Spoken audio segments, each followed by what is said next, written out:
Halo semuanya, kembali lagi di Bukor Gadget. Kali ini kita kedatangan sebuah in-ear monitor terbaru dari Dita Audio, yaitu Dita Preload. Sebelumnya, saya ucapkan terima kasih kepada Audio Geek of Audio Pills, Dita Audio, Kenneth Koch, dan Om Doiten Mewengkang yang telah memberikan saya kesempatan untuk mereview in-ear monitor ini. Selama mereview in-ear monitor ini, saya menggunakan DAP Assault Kern SE200. Kemudian juga ada kabel custom Auretia by Groundpoint. Kita masuk ke pembahasan pertama, yaitu tentang aksesoris dan build quality. Salah satu hal yang mencuri perhatian saya dari Dita Audio adalah soal packaging dan aksesoris yang dibuat dengan sangat baik, melebihi in-ear monitor dari brand-brand lain. Untuk unboxingnya bisa cek di short YouTube saya. Kita langsung ke pembahasan aksesorisnya saja ya. Jadi untuk kualitas aksesorisnya itu memang Dita itu sangat serius membuatnya, dan itu saya bisa lihat dari Project M. Dalam desain dan pembuatan aksesoris mereka bekerja sama dengan brand khusus. Misalnya untuk case mereka bekerja sama dengan Thanos Sustainer, itu untuk case-nya Project M. Kemudian kabel bekerja sama dengan Cardas, perusahaan khusus kabel audio, dan eartips mereka menggunakan Final Audio Type E edisi khusus. Nah, lalu bagaimana nih dengan Prelude yang memiliki harga lebih murah dari Project M? Apakah packaging dan aksesorisnya dibuat seadanya untuk menekan kos produksi? Ternyata tidak ya. Jadi untuk meskipun harga jualnya yang terpaut sekitar 66 US dollar, tidak lantas membuat mereka mengambil keputusan untuk membuat packaging dan aksesorisnya itu asal-asalan, enggak ya. Kita mulai dari in-ear monitornya ya. Untuk in-ear monitor di harga 3 jutaan ke bawah, menurut saya, Prelude itu merupakan in-ear monitor yang memiliki housing paling elegan dan mewah. Terbuat dari bahan aluminium, ya, yang dipotong dengan sangat halus, jadi ini pemotongnya halus banget, dan pemilihan warna dan finishing touch-nya itu sangat memberikan kesan yang elegan. Jadi warnanya merah gini kan, ini saya nggak tahu ya, merah marun atau merah apa ini. Tapi elegan banget, finishnya juga matte, kemudian bagus lah gitu ya. Jadi halus gitu, dipegangnya itu halus dan kelihatan megah banget dan mewah. Di bagian faceplate-nya itu, ini ya, yang bagian sini, itu hanya ada logo Prelude aja yang menyerupai notasi nada ya. Kalau di partitur ini kayaknya notasi nada ya kayaknya. Dibuat dengan desain berlapis, jadi ditumpuk itu, ini diukir gitu, kemudian ditempel. Bukan hanya sebagai sekedar artwork lukis yang biasa dipakai oleh kebanyakan ayam yang terbuat dari resin gitu. Fitting Prelude juga untuk telinga saya sendiri yang berukuran sedang sudah sangat nyaman untuk pemakaian jangka panjang. Jadi untuk detil-detil housing ayamnya itu sangat bagus ya. Di sini ada tulisan Dita, kemudian belum lagi ininya bagus banget gitu. Kokoh lah kelihatan. Di sini tulisan Dita Prelude gitu. Untuk ini saya akui ini sangat bagus banget ya. Jadi bagus banget nih untuk in-ear monitornya. Kemudian untuk kabel, meskipun harganya dengan Project M itu berbeda, yang ini lebih murah, tapi kabel yang disertakan di Prelude ini memiliki tampilan serupa dengan Project M. Bisa jadi memang kabelnya ini benar-benar sama dengan Project M yang mempunyai kualitas bagus. Jadi warnanya Project M tuh kabelnya warnanya putih begini juga, terus di sini di 2 braid gitu, tapi dalamnya itu ada 2 braid lagi di dalamnya. Nah, dan warnanya juga mirip. Jadi cuma perbedaannya itu yang terlihat jelas itu ada pada jack-nya saja. Jadi kalau jack pada kabel Project M itu dia modular. Kemudian satu lagi perbedaan yang kedua adalah tidak adanya tulisan Cardas pada kabelnya. Bisa jadi ya, ini untuk sisi komprominya, untuk harganya lebih murah itu di bagian kabel itu, pertama dia tidak modular dan tidak mengambil lisensi dari Cardas kabel. Jadi di sini aja gitu. Dikuranginnya. Tapi kalau kualitas, tekstur semuanya mirip dengan kabel Project M gitu ya. Menurut saya, ini bukan hal yang besar ya. Meskipun nggak ada tulisan Cardas Audio, kalau memang kabelnya sama ya nggak masalah gitu ya. Kemudian, meskipun saya sendiri yang agak saya kurang suka ya, itu masalah jack-nya gitu ya. Kalau seandainya saya boleh memilih dibandingkan dengan diberikan kabel 3,5 mm seperti ini, kemudian juga ada dongle DAC seperti ini disertakan. Saya lebih memilih kalau kabelnya ini 4,4 balance. Ada pilihan gitu antara kabelnya 4,4 balance atau 3,5 mm tapi disertakan dongle seperti ini ya. Atau kalau bisa malah modular. Kenapa 4, balance? Karena menurut saya preload ini bisa maksimal suaranya at least dengan DAP yang saya gunakan itu kalau menggunakan balance 4,4 bukan 3,5 mm gitu. Kemudian untuk ear tips ya, ear tips. Untuk ear tips yang disertakan di preload ini ya, kalau misalkan Project M itu menggunakan Final Audio Type E edisi khusus warna putih terus bisa glow in the dark, maka preload ini menggunakan ear tips yang mereka miliki, yang mereka buat sendiri. Di sini tulisnya Dita Select Tips ya. Nah, ini ada dua jenis ear tips silikon yang disertakan. Satunya itu bening seperti ini, satunya silikon seperti biasa. Yang ini kalau ini wide bore, yang ini lebih sempit ya, yang biasa, yang original. Tapi saya sendiri selama mereview preload ini, saya tidak menggunakan ear tips bawaan dari preload. Kenapa? Karena tidak mendapatkan hasil yang maksimal. Saya lebih memilih menggunakan ear tips Azla Sedna Earfit Max. Jadi suaranya itu bisa lebih maksimal. Untuk case, meskipun tidak ada embel-embel buatan brand tertentu seperti Project M dan memiliki tampilan yang simpel seperti ini, terbuat dari kain, dan ya masih ada detil-detil kecil. Di sini ada tulisan Dita, kemudian di sini juga ada untuk cantolan gitu, ada tulisan Dita Audio juga di daerah sini. Nah, saya suka case-nya, bahkan lebih suka daripada case yang disertakan oleh Project M. Kenapa? Karena dia fungsional dan memiliki ukuran yang lebih besar, sehingga sanggup menampung seluruh IM dan seluruh kelengkapannya bisa ditampung dalam satu case ini. Ya. Dan apa namanya? Ini bisa dicantolin gitu. Jadi memang untuk dibawa-bawa itu enak banget gitu. Ini kalau yang ini saya akui ini lebih bagus daripada Project M. Kemudian ada lagi di sini ada dongle DAC Ante ya, Ante tulisannya Ante. Desainnya itu simple, berwarna merah yang sama seperti preload-nya. Tapi kalau boleh jujur ya, dibandingkan dengan ada tambahan dongle DAC seperti ini, saya lebih suka budget dongle DAC-nya itu dirubah menjadi opsi kabel modular. Kalau kalian sendiri gimana? Lebih milih ada dongle DAC seperti ini atau diberikan opsi kabel modular? Nah, untuk secara keseluruhan, aksesoris dan kualitas desain preload membawa banyak hal positif yang ada pada Project M, tapi dengan versi yang lebih terjangkau sehingga ada penyesuaian-penyesuaian di beberapa hal. Gitu ya. Jadi untuk aksesoris dan packaging sangat menarik ya preload ini. Good job lah Dita Audio untuk urusan desain, kelengkapan, dan seterusnya ini tetap menjadi benchmark yang sangat diperhitungkan. Sampai sekarang, untuk urusan desain gitu ya, aksesorisnya juga, Project M ini menjadi benchmark saya. Misalkan Project M itu di harga $300-an, maka ini menjadi benchmark baru di harga $200 ke bawah. Kita masuk ke pembahasan utama, yaitu pembahasan sound quality. Apakah suara preload seindah desainnya?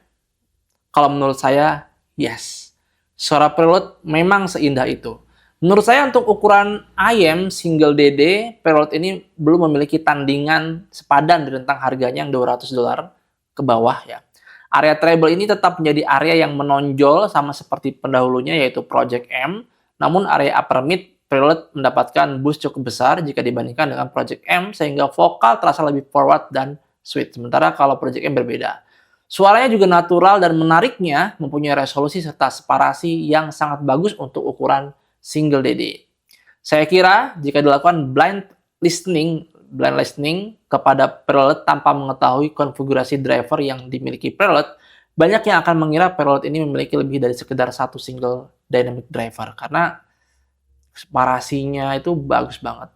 Dan selama saya mereview preload ini, saya memutuskan untuk mengganti kabel bawaannya dengan kabel ini, kabel custom Aureotia by Groundpoint dengan spesifikasi yang menarik ya.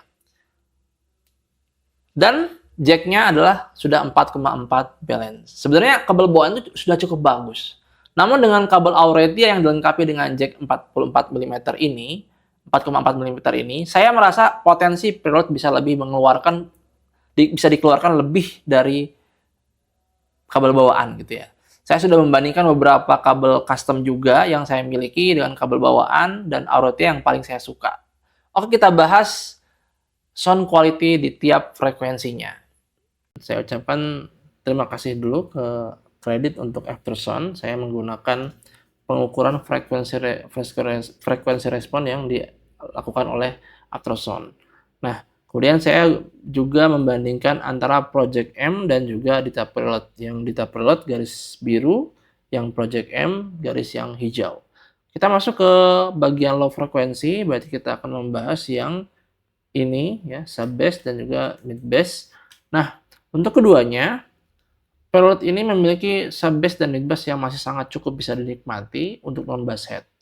Bahkan ini serupa ya, jadi antara sub bass dan mid bass-nya Dita ini mirip, kecuali di bagian sini, ya. Di area mid bass yang menuju ke lower mid range itu memang agak sedikit perbedaan ya. Nah, untuk rumbling di sub bass kita masih bisa mendengarkan rumblingnya dengan sangat baik ya. Kemudian mid bass-nya juga masih cukup punchy, tidak kekurangan energi sama sekali. Bass preload ini memiliki kedalaman serta speed yang bagus. Dan Project M juga sama seperti itu. Dan ini semakin bagus lagi ketika saya rolling kabel dan menggantinya dengan kabel Auretia yang dibuat oleh Ground Point. Jadi sub bass maupun mid bass itu clean, bisa didefinisikan dengan baik, terpisah dari frekuensi lain, tidak pula menutupi instrumen lain. Ringkasnya, kualitas bass preload ini sangat bagus. Kemudian perbedaan di area mid bass menuju ke lower mid range ini jelas mempunyai pengaruh ya.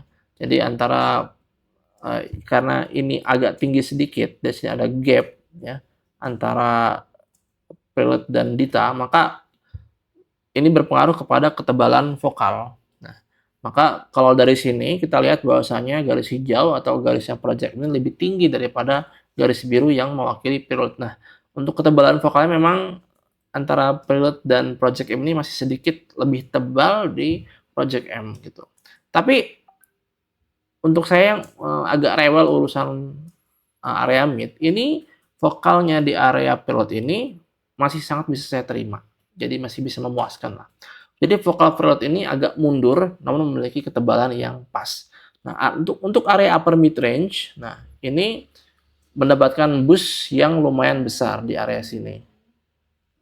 Jadi lebih besar bahkan dibandingkan dengan Dita. Dita sendiri malah untuk upper mid range-nya itu kurang ya. Jadi memang agak turun. Dia safe di area upper mid range. Kemudian bahkan sampai di lower treble-nya area present juga dia safe. Sementara kalau di preload itu di upper mid range-nya di boost lumayan besar bahkan sampai ke lower treble. Nah, area upper treble yang di boost seperti ini saya sendiri lebih cocok yang seperti ini. Jadi apa namanya? Vokalnya itu terasa lebih maju dan sweet gitu.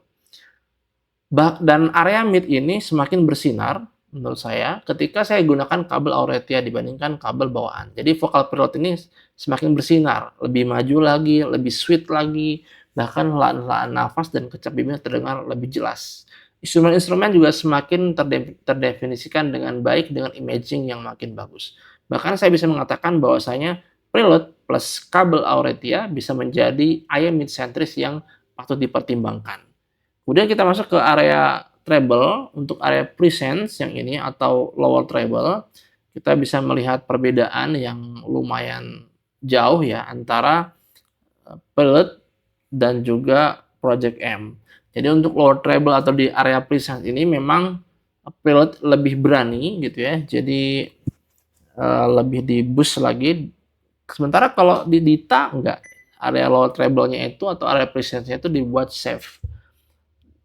Dan emang ini lebih terasa, lumayan cukup terasa. Jadi instrumen-instrumen atau bahkan teriakan-teriakan vokal yang sudah nyebrang ke lower treble ini berasa lebih berenergi dibandingkan dengan Dita. Makanya Dita, ketika dulu saya pernah mencoba Dita, memang di beberapa lagu yang memang ada vokal yang apa namanya, yang eee, tinggi gitu ya, itu memang kayak kurang lepas gitu. Jadi memang Dita itu akan kelebihannya itu akan terasa ketika mendapatkan lagu yang tepat, dan itu tidak agak kurang cocok dengan playlist saya yang memang macam-macam gitu ya. Dan maka dengan lower treble yang lebih di-boost seperti ini, di prelude itu lebih fleksibel dan lebih cocok dengan playlist saya yang cukup lumayan universal. Kemudian di area mid treble, nah ini mulai terjadi perbedaan. Jadi untuk area mid treble-nya ini Dita itu di-boost cukup tinggi, kemudian di prelude justru malah semakin turun. Ada sih peak-peak di area sekitar 8 kHz, 9 kHz ya, dan di area 10 kHz, tapi ya masih aman. Jadi untuk uh, tuning di area high ini, memang di period ini tuningnya itu lebih mainstream ya. Jadi banyak kok ayam-ayam yang tuning seperti ini. Sementara kalau Dita Project M ini memang agak unik, jadi di bagian lower treble-nya itu turun, safe, tapi dihajar di area mid treble sampai ke upper treble yang memang di atas rata-rata ayam.